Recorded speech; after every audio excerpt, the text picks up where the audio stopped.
ఓం సాయిరాం. బాబా భక్తులందరికీ కూడా నమస్కారం అండి. అందరూ కూడా సుఖంగా సంతోషంగా ఎప్పుడూ కూడా ఆనందంగా ఉండాలి అని చెప్పి ఆ బాబాగారి తరపున నేను కూడా మనస్ఫూర్తిగా కోరుకుంటున్నాను. ఈరోజు బాబాగారు అందించే సందేశం ఏంటి అంటే కనుక, తల్లి, ఈ అమావాస్య రోజే ఆఖరి రాత్రి పితృదేవతలు నీతో ఇన్నాళ్లుగా ఒక రహస్యాన్ని చెప్పాలని ఎప్పటికప్పుడు ఎదురు చూస్తూనే ఉన్నారు. ఇప్పుడు కనుక నువ్వు ఈ సమయాన్ని వదిలావు అంటే కనుక జన్మలో నీకు వారు కనిపించరు. వారు చెప్పాలి అనుకున్నది నువ్వు ఎప్పుడూ కూడా వినలేవు. ఈ రహస్యం విన్న తరువాత నీ జీవితంలో ఒక గొప్ప అదృష్టం అడుగు పెడుతుందమ్మా అని చెప్పి బాబాగారు మనకి ఏదో తెలియని సందేశాన్ని అందించాలి అనుకుంటున్నారండి. మరి బాబాగారు ఏ సందేశం అందించినా కూడా అది మన భవిష్యత్తుకు పునాది అని చెప్పి మనందరికీ కూడా తెలిసిన విషయమే కదా. మరి దానికంటే ముందు చాలామంది కూడా గురువుగారి గురించి అడుగుతున్నారండి. అక్క, ఎన్నో రకాల సమస్యలతో మేము సతమతమైపోతున్నాము, మీకు తెలిసిన గురువుగారు ఎవరైనా ఉంటే చెప్పండి అక్క అని చెప్పి అడుగుతున్నారండి. ఈ గురువుగారు మనకు తెలిసిన గురువుగారు శ్రీ షిరిడి సాయిబాబా ఆశీస్సులతో జ్యోతిష్యం చెప్పబడును గురూజీ శివరామరాజు గారు. Phone number 9959422552. మీరు ఇప్పటి వరకు ఎన్నో చోట్ల జ్యోతిష్యం చెప్పించుకొని మీరు ఆశించిన మార్పులు మీ జీవితాలలో జరగలేదని బాధపడి ఉంటారు. ఈ గురువుగారి దగ్గర అస్సలు అలా జరగదండి.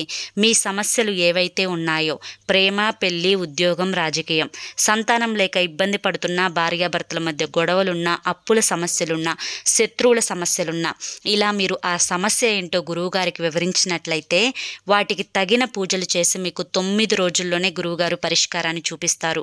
గురువుగారు చెప్పింది చెప్పినట్లు 100కు 1000% జరుగుతుందండి. నమ్మకంతో కాంటాక్ట్ అవ్వండి. మీ జీవితాల్లో సంతోషాలను ఆహ్వానించండి. ఇక బాబాగారి యొక్క సందేశం విషయానికి వస్తే కనుక, ఈ అమావాస్య రోజే ఆఖరు రాత్రి తల్లి. ఎందుకంటే పితృదేవతలు నీతో చెప్పాలి అనుకుంటున్న ఈ రహస్యాన్ని ఎన్నో సంవత్సరాలుగా నీతో చెప్పడానికి ప్రయత్నిస్తూనే ఉన్నారు. కానీ ఆ చెప్పే సందేశంలో ఉండే ఆంతర్యమేంటో నీకు అర్థం కాక ఉదయం లేచేసరికే ఆ విషయాన్ని నువ్వు మర్చిపోయి ఎప్పటికప్పుడు ఈ సందేశాన్ని నిర్లక్ష్యం చేస్తూనే ఉన్నావు. నీ జీవితానికి అదృష్టం అనేది పట్టాలి అంటే పితృదేవతల యొక్క ఆశీర్వాదం అనేది నీకు తప్పకుండా అవసరమవుతుంది. నీ యొక్క వంశాభివృద్ధికి, అదేవిధంగా నీ వ్యాపారాభివృద్ధికి, నీ ఆరోగ్యాభివృద్ధికి, దేనికైనా కానీ పితృదేవతలు స్వర్గంలో సంతోషంగా నిన్ను ఆశీర్వదిస్తున్నప్పుడే నువ్వు అనుకున్న పనులు అనుకున్నట్లుగా సకాలంలో ఆ పనులు అనేవి పూర్తవుతాయి. ఎప్పుడైతే నువ్వు వారిని నిర్లక్ష్యం చేస్తున్నావో, వారి యొక్క సందేశాలలో ఉండే ఆంతర్యాన్ని నువ్వు గ్రహించలేకపోతున్నావో, అప్పటి నుంచే నీకు ఈ కష్టాలు అనేవి మొదలుకున్నాయి. ఈ యొక్క కష్టాలకి ఇప్పుడైనా కానీ నువ్వు ముగింపు పలకాలి అనుకుంటే ఈ పితృదేవతలు నీతో చెప్పాలి అనుకుంటున్న రహస్యంలో ఉండే ఆంతర్యమేంటో పూర్తిగా నువ్వు విని తీరాలి. అప్పుడే నీ కష్టాలు అనేవి పూర్తిగా గట్టెక్కి సంతోషాలతో, అదృష్టాలతో నీ జీవితం అనేది తులతూగుతుందమ్మా. తల్లి, ఈ యొక్క పితృదేవతల ఆశీర్వాదం పొందడానికి పితృదేవతలు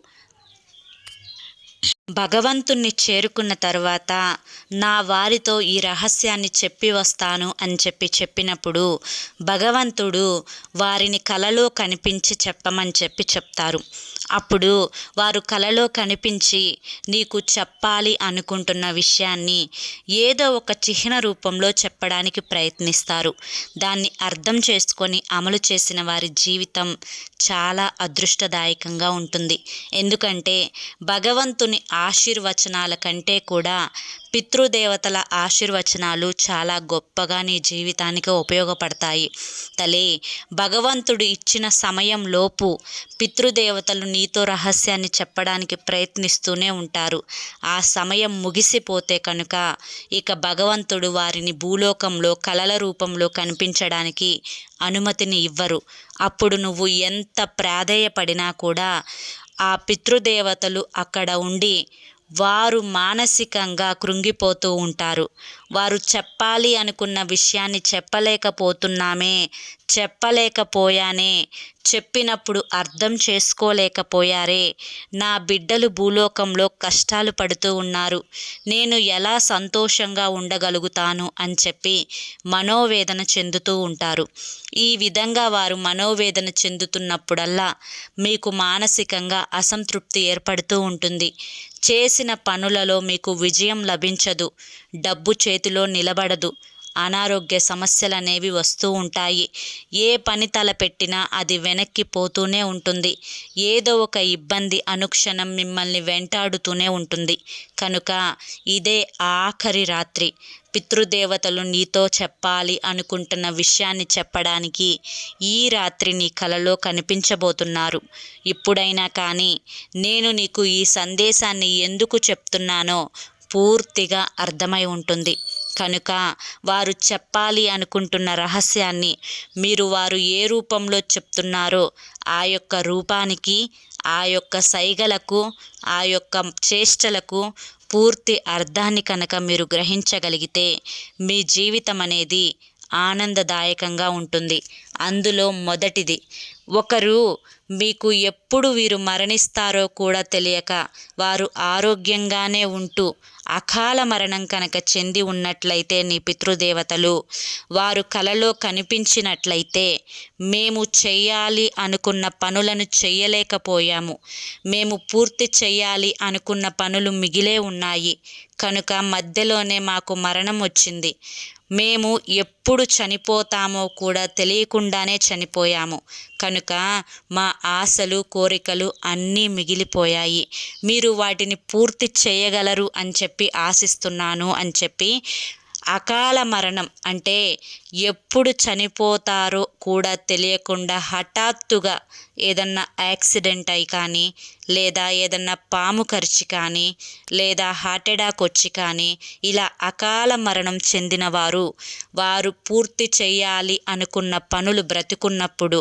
ఒకవేళ వారు పూర్తి చేయలేక ఆ ఆశను మనసులోనే ఉంచుకొని, అయ్యో నా కోరిక తీరకుండానే నేను చనిపోయానే అని చెప్పి వారు కనుక బాధపడి ఉంటే, మీరు వారి సంతానంగా నా యొక్క తల్లిదండ్రులు కానీ, నా యొక్క తాత ముత్తాతలు కానీ అనవసరంగా మధ్యలోనే చనిపోయారు, వారి బ్రతికి ఉంటే ఇది తప్పకుండా చేసి ఉండేవారు, వారి యొక్క బాధ్యతను నా బాధ్యతగా స్వీకరించి వారి యొక్క కోరికను నేను తీరుస్తాను అని చెప్పి సంకల్పించుకొని అకాల మరణం చెందిన వారి యొక్క సంతానం కనుక ఆ పనిని కనుక కష్టమైనా కానీ పూర్తి చేయగలిగితే వారి జీవితం అనేది చాలా అద్భుతంగా ఉంటుంది. ఎందుకంటే అక్కడ పైలోకంలో ఉన్న మీ పితృదేవతలు చాలా సంతోషపడతారు. మీరు వారి యొక్క కోరికను తీర్చినందుకు వారు మనస్ఫూర్తిగా ఆశీర్వదిస్తారు, వారి యొక్క ఆశ నెరవేరినందుకు.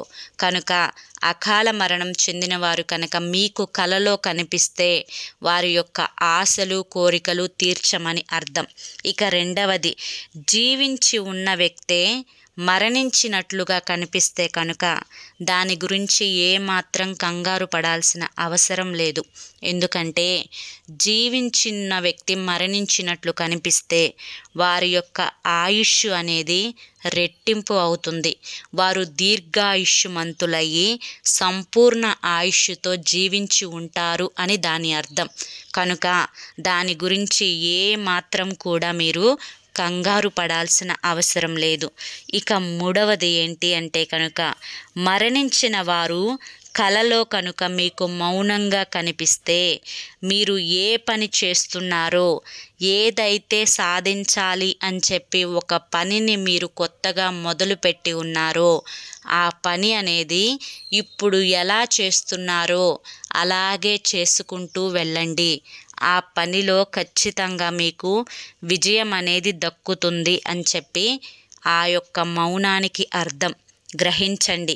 ఇక నాలుగవది, ఎప్పుడైనా కానీ మీ పితృదేవతలు సూసైడ్ చేసుకొని అంటే ఉరివేసుకొని లేదా ఇంకా ఏ ఇతర కారణాల వల్ల ఏదో ఒక రకంగా బలవంతాన వాళ్ళ ప్రాణాన్ని వాళ్ళే తీసుకొని ఉన్నట్లయితే కనుక వారి యొక్క కోరికలు ఏవైతే ఉన్నాయో వారు ఏది నెరవేరక వారు చనిపోవాల్సి వచ్చిందో ఏ కోరిక తీరక దానికోసమే వారు ఆత్మహత్య చేసుకొని ఉంటారో ఆ యొక్క కోరిక కనుక మీరు తీర్చగలిగితే పైలోకంలో ఉన్న ఆ పితృదేవతల యొక్క ఆత్మ శాంతిస్తుంది. ఆ యొక్క ఆత్మ శాంతించడం మొదలుపెట్టిన తరువాత ఇక్కడ మీ మనశ్శాంతిని పొందుతారు అని చెప్పి గుర్తుంచుకోండి.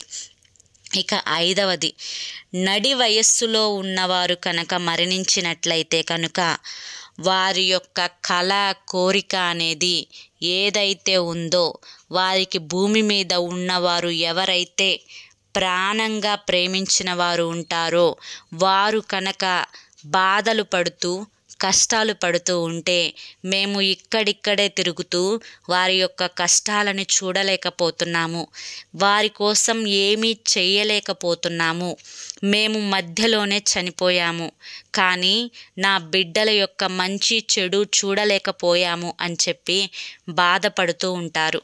వారు అంటే వారి యొక్క సంతానం ఎవరైతే ఉన్నారో వారు కనుక ఒక్కసారి వారు చనిపోయిన రోజుని వారి ఫోటో పెట్టుకొని వారికి నచ్చినవన్నీ కూడా వండి పెట్టి మేమిక్కడ సంతోషంగా ఉన్నాము, మీరు ఏమాత్రం బాధ చెందాల్సిన అవసరం లేదు, మీరక్కడ ఆత్మశాంతి పొందండి, ఎందుకంటే మేము ఏం చెయ్యాలో చాలా తెలివిగా చేసుకుంటూ వెళ్తున్నాము, మాకు మంచేంటో చెడేంటో తేడా తెలిసింది, మేము మంచితనంగా ఉంటూ నలుగురికి మంచిని పంచుతూ మేము ప్రతి పనిలో విజయాన్ని సాధిస్తూ మంచి సంతానాన్ని పొందుతూ ఆనందంగా ఆరోగ్యంగా ఉంటున్నాము, మా గురించి మీరు ఏమాత్రం దిగులు చెందవద్దు అని చెప్పి మీరు కనుక చెప్పగలిగినట్లయితే అంటే ఆ యొక్క వ్యక్తి చనిపోయిన రోజు ఫోటో పెట్టుకొని మీరు ఆ యొక్క 7 సూతకాన్ని జరుపుకోగలిగితే ఖచ్చితంగా ఆత్మ శాంతిస్తుంది అని గుర్తుంచుకోండి. ఒకవేళ మీ పితృదేవతలు కలలో కనిపించి ఏదైనా వస్తువుని కనుక అడిగినట్లు మీకు అనిపిస్తే వారికి ఆ వస్తువు మీద కోరిక తీరలేదు అని చెప్పి అర్థం. అప్పుడు మీరేం చేయాలి అంటే కనుక ఆ వస్తువు ఏంటో మీరు కొనుక్కొని ఇంట్లో పెట్టుకొని దాన్ని వాడేటప్పుడల్లా కూడా బ్రతికుంటే మా పితృదేవతలు ఇది కొన్నందుకు చాలా సంతోషపడేవారు అని చెప్పి మనస్సులో మీరు తలుచుకొని ఆ వస్తువుని కొనుక్కొని వాడుకుంటే కనుక వారి యొక్క ఆత్మ శాంతిస్తుంది. ఇక్కడ మీరు మనశ్శాంతిగా జీవితాన్ని గడపగలుగుతారు. ఒకవేళ భోజనం తింటున్నట్లుగా కనుక మీ పితృదేవతలు కనిపించినట్లయితే వారికి నచ్చినవన్నీ కూడా ఒకసారి వారు తినాలి అని చెప్పి అనుకుంటున్నారు అని దాని అర్థం. అప్పుడు మీరేం చేయాలి అంటే ఏదైనా అమావాస్య రోజు కానీ లేదా వారు చనిపోయిన రోజు కానీ మీరు వారికి నచ్చినవన్నీ కూడా వండి పెట్టి మీరు బ్రాహ్మణునికి కనుక భోజనం పెడితే కనుక వారి యొక్క ఆత్మ శాంతిస్తుంది. వారి యొక్క ఆత్మశాంతి ఎప్పుడైతే కలుగుతుందో భూమి మీద మీరు ఇక్కడ మనశ్శాంతిగా బ్రతకగలుగుతారు అని గుర్తుంచుకోండి. ఒకవేళ మీ పితృదేవతలు ఆకలిగా ఉంది అని చెప్పి అడిగినట్లయితే కనుక వారికి ఎవరైనా భోజనం పెట్టాలి, ఒక 10 మందికి ఆకలితో ఉన్న వారి యొక్క ఆకలిని తీర్చాలి అని చెప్పి దాని అర్థం. అటువంటప్పుడు ఆ పితృదేవతల యొక్క పుట్టినరోజు కానీ లేదా వారు చనిపోయిన రోజు కానీ మీరు దానిని గుర్తుంచుకొని వారి పేరన ఒక 10 మందికైనా కానీ అన్నదానం చేసినట్లయితే వారు ఆకలితో ఉన్నా అనే మాటను మర్చిపోయి సంతృప్తిగా స్వర్గానికి చేరుకోగలుగుతారు. దానివల్ల మీరు వారిని నరకం నుంచి విడిపించి స్వర్గానికి ఒక దారిని చూపించిన వారవుతారు. అలా ఎప్పుడైతే వారు స్వర్గంలో అడుగు పెడతారో అప్పుడు భూమి మీద మీరు ఈ కార్యాన్ని చేసినందుకు మిమ్మల్ని మనస్ఫూర్తిగా సంతోషంగా దీవిస్తారు. కనుక వారు చనిపోయిన రోజు కానీ పుట్టినరోజు కానీ ఆకలితో ఉన్న ఒక 10 మందికి అన్నం పెట్టి చూడండి. మీ జీవితంలో అదృష్టాలు అనేవి ఎలా కలిసొస్తాయో. ఒకవేళ మీకు కలలో మీ పితృదేవతలు ఏడుస్తున్నట్లు కనుక కనిపించినట్లయితే భూమి మీద వారికి ఇష్టమైన వారెవరో బాధలో ఉన్నారు అని చెప్పి, వారిని ఎవ్వరూ పట్టించుకోవడం లేదు అని చెప్పి, వారు కష్టంలో ఉన్నారు అని చెప్పి, వారి కష్టాన్ని తీర్చండి అని చెప్పి మీకు ఏదో సందేశాన్ని పంపినట్లు అర్థం. ఒకవేళ ఆ యొక్క పితృదేవతలు చనిపోయి ఉన్నట్లయితే వారి బిడ్డలో, వారి యొక్క మనవ సంతానమో ఎవరో ఒక కష్టం వచ్చి బాధపడుతున్నారు. ఆ కష్టాన్ని మీరు తీర్చేది అయితే ఖచ్చితంగా వారికి వెళ్ళి సహాయం చేయండి. వారికి ఆ కన్నీరు తుడిచే ప్రయత్నం చేయండి. అప్పుడు నేను ఇక్కడ నవ్వుతూ ఉంటాను.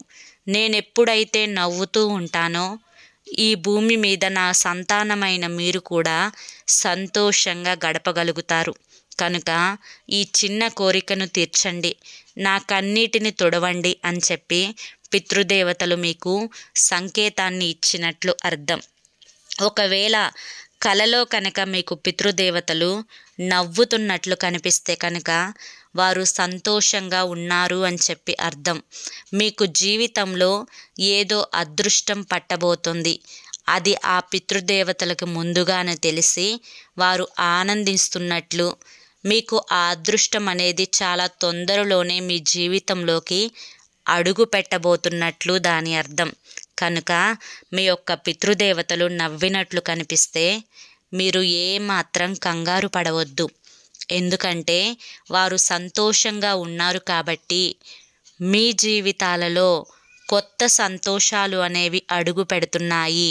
కనుక ఆ సంతోషాలను మీరు ఆస్వాదించండి. నన్ను మర్చిపోవద్దు. ఆ సంతోషం కలిగినప్పుడు నన్ను ఖచ్చితంగా తలుచుకోండి అని చెప్పి దాని అర్థం అన్నమాట. ఒకవేళ మీకు పితృదేవతలు కనుక కలలో దీవిస్తున్నట్లు కనిపించినట్లయితే కనుక దాని యొక్క అర్థం ఏంటి అంటే కనుక, నేను ఇక్కడ స్వర్గంలో సంతృప్తిగా ఉన్నాను. నా యొక్క కష్టాలు, బాధలు అన్నింటినీ కూడా వదిలిపెట్టి స్వర్గానికి చేరుకోగలిగాను. నేను ఇక్కడ ఆత్మశాంతిని పొందాను. కనుక మీరు ఏమాత్రం కూడా నన్ను తలుచుకొని బాధపడవద్దు. నేను సంతోషంగా ఉన్నానిక్కడ. కనుక మీరు కూడా సంతోషంగా ఉండాలి అని చెప్పి దీవిస్తున్నాను అని చెప్పి దాని అర్థం. అంటే మీకు తన వారి యొక్క పూర్తి ఆశీర్వాదాలు అనేవి ఎల్లప్పుడూ కూడా మీ వెన్నంటే ఉంటాయి. మొదట చెప్పినట్లుగా భగవంతుని ఆశీర్వాదాల కంటే కూడా పితృదేవతల యొక్క ఆశీర్వాదాలు చాలా గొప్ప ఫలితాన్నిస్తాయి. కనుక వారి దీవెన మీరు పొందినందుకు చాలా సంతోషపడాలి. అంటే వారి యొక్క ఆశీర్వాదం మీరు ఏ పని చేస్తున్నా ఉంటుంది, ఏ కష్టం మీ దగ్గరికి రాకుండా కాపాడుతుంది. కనుక ఈ అమావాస్య రోజు రాత్రి మీకు పితృదేవతలు కలలో కనుక వచ్చి ఈ సంకేతాలను కనుక మీకు కనిపించేటట్లుగా చేస్తే వీటి యొక్క అర్థాలను తెలుసుకొని వారు ఎందుకు దేనికోసం మీకు కనిపిస్తున్నారో అర్థం చేసుకొని వాటి యొక్క పూర్తి బాధ్యతను కనుక మీరు నిర్వహించినట్లయితే రేపు అమావాస్య రోజే కాదు, ఇంతకు ముందు కనిపించి మీకు ఈ సంకేతాలను ఇచ్చిన లేదా ఇకపై కనిపించి మీకు ఈ సందేశాలను ఇచ్చిన వాటి యొక్క అర్థం మీరిప్పుడు తెలుసుకున్నారు కాబట్టి వాటిని మీరు అర్థం చేసుకొని ఆ యొక్క పనిని మీరు పూర్తి చేయగలిగితే వారి యొక్క ఆశీర్వచనాలు అనేవి ఎల్లప్పుడూ కూడా మీపై ఉంటాయి అని చెప్పి అర్థం చేసుకోవాలి. వారి యొక్క ఆశీర్వచనాలు అనేవి మీతో ఉండాలి అంటే ఈ పని చెయ్యాలి అని మీరు తెలుసుకోవాలి అన్నమాట. కనుక పితృదేవతలు ఈ అమావాస్య రోజు మీకు కనిపించినట్లయితే వారి యొక్క సంకేతాలను తెలుసుకొని వారి యొక్క స్వర్గానికి తలుపులు తీసుకునేటట్లుగా చేసే బాధ్యత పూర్తిగా మీ మీదే ఉంది అని చెప్పి ఈ యొక్క సందేశంలో ఉండే ఆంతర్యం. మరి బాబాగారు అందించిన ఈ సందేశంలో ఉండే ఆంతర్యం ఏంటో మీ అందరికీ కూడా అర్థమైంది. మీరు అర్థం చేసుకున్నారు అని చెప్పి ఆశిస్తున్నాను. మీకు అర్థమైంది అని చెప్పి, ఈ సందేశం మీకు ఉపయోగపడుతుంది అని చెప్పి అనిపిస్తే ఈ వీడియోకి ఒక చిన్న లైక్ ఇచ్చి కింద కామెంట్ సెక్షన్లో ఓం సాయిరామ్ అని చెప్పి టైప్ చేయండి. మొదటిసారి సాయి పిలుపు ఛానల్లోకి వచ్చినట్లయితే బాబాగారి యొక్క సందేశాలు మీరు ప్రతిరోజు తెలుసుకోవాలి అనుకుంటే ఖచ్చితంగా మన ఛానల్లో కింద బ్లాక్ కలర్లో సబ్స్క్రైబ్ అనే బటన్ ఉంటుంది. దాన్ని ప్రెస్ చేసి పక్కనే ఆల్ సింబల్ ఉన్న బెల్ని యాక్టివ్ చేసుకుంటే ప్రతిరోజు బాబాగారి సందేశాలు అనేవి మీకు నోటిఫికేషన్ రూపంలో వస్తాయి. మరి రేపు మరొక సందేశంతో తప్పకుండా కలుసుకుందాం. అంతవరకు కూడా బాబాగారి యొక్క ఆశీస్సులు మీపై ఉండాలి అని చెప్పి మనస్ఫూర్తిగా కోరుకుంటూ సర్వే జన సుఖినో భవంతు. ఓం సాయిరామ్.